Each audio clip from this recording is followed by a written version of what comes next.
To one famous parent, or a set of parents and children, let's move on to Denise Richards, who said in an Instagram post that she supports her 18-year-old daughter, Sami's decision to join OnlyFans, which is a site known for adult content. Denise wrote, quote, "I wish I had the confidence my 18-year-old daughter has, and I also can't be judgmental of her choices. I did Wild Things and Playboy. Quite frankly, her father shouldn't be either." Denise shares Sami with ex-husband Charlie Sheen. So how would you react to your child joining a platform like OnlyFans? Wow. I don't know OnlyFans. I don't go to OnlyFans. I tried to go to OnlyFans today, but my work wouldn't allow me to get onto that. It tells me something about the nature of that site. So I don't know. I think there's a range out there. I mean, I think any parent wants their kids to be safe, to be healthy, to be treated with respect. And when you're talking about the world of pornography, even the sort of like low key or like, you know, light porn light, it's a bit of a crapshoot. There are people out there creating content that is about expression and empowerment and all those types of things, but there's a whole world out there that is not that. So I guess, you know, if you ask me directly, the question was like, would I want my son, Jaya, who I was just talking about, to have a future in porn? No. Like, I don't think there's a parent out there who says, you know, when I was pregnant, I was dreaming of a life for my child, and this is the one that I thought. But having said that, it's a hard thing to talk about because we also don't want to stigmatize and judge people who do that. I guess I just really want to, first of all, recognize that the fact that I said a boy, thinking about a boy in a future of porn, probably most people don't even think about this. This still primarily is something that we're talking about with young girls and women.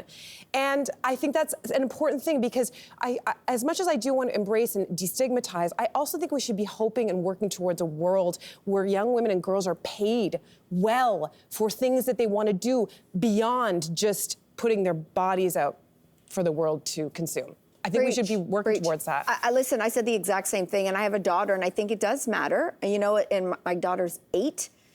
Some days she already feels like she's 18, and it's not something that I'm raising her to have aspirations for.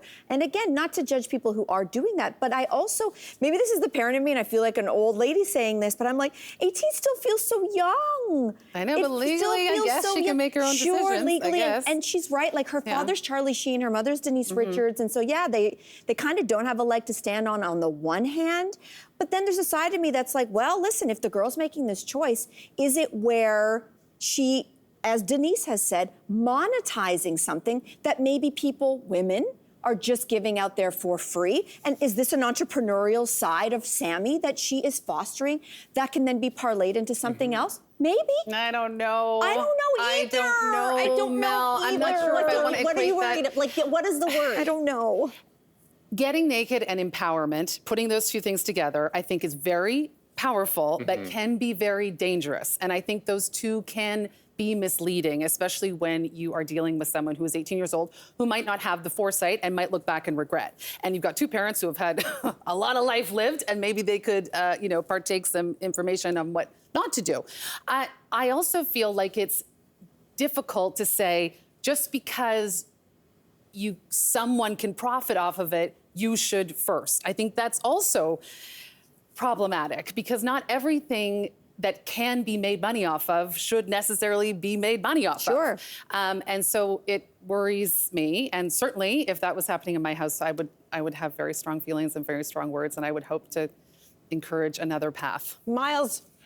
No, I feel like the parents had to speak first. You know, I think from like, you know, obviously I'm not a parent at all, so maybe I would feel differently in that situation. But I think it's hard when I think we stigmatize the naked body so much just as a society. You know, and it's like, why do we look at that as something that's so negative? And what is the impacts, I think, of that on our children? You know, and it's like, I get, you know, but obviously. Is it negative or is it just protected? Or, you know? I don't, you know, but it is. Like, you know, it's like, I love RuPaul always says, like, we're all born naked and the rest is drag. Yes. You know, so like, and it is, and I I think it's like, for me anyway, I feel like I grew up with so much, I think, just like shame about my own sexuality and being naked and like looking at myself as beautiful in the mirror when I saw myself naked. And, you know, and so I see a lot of these people who are using OnlyFans or going into this direction. And a lot of the time it is like, it does come from this place of self-empowerment, you know, and like trying to like break those, maybe that stigma or shame that they have within themselves. And it's like, you know, I have a hard time looking at the difference between it, like a dancer who is using their body to like showcase an art form, as also someone who's like using photography and like getting in, and, you know, and showcasing their own bodies in a way. You're speaking in nuances though, and you're right. How do we define like artistry versus, you know, pornography versus the lines in between or exploitation? But don't you think our worries are shaped by our generation and the experiences and the messaging we got in a certain formative time? But things are changing so quickly, even in the pop culture times that we've been through. In a 1-decade span, Pam Anderson lost her career because of a sex tape. 10 years later, Kim Kardashian's career was made by a sex tape. And then 10 years later, after that, influencers are on Instagram and on OnlyFans doing that for themselves. We don't know how the next generation that gives jobs, that determines reputations, is actually going to see the kids of this age by the time they get older. And so what I'm saying is, like, sometimes we're seeing things through our lens, because when we grew up, absolutely no way. But there's a whole new generation of people with new thoughts that are leading the way. I know people that have literally purchased homes just by taking pictures of themselves in mirrors, you know? And it's like they're not sleeping with anyone. No one would have believed you 30 years ago. And it's like, it blows my mind. I'm like, oh, I wish I had that confidence.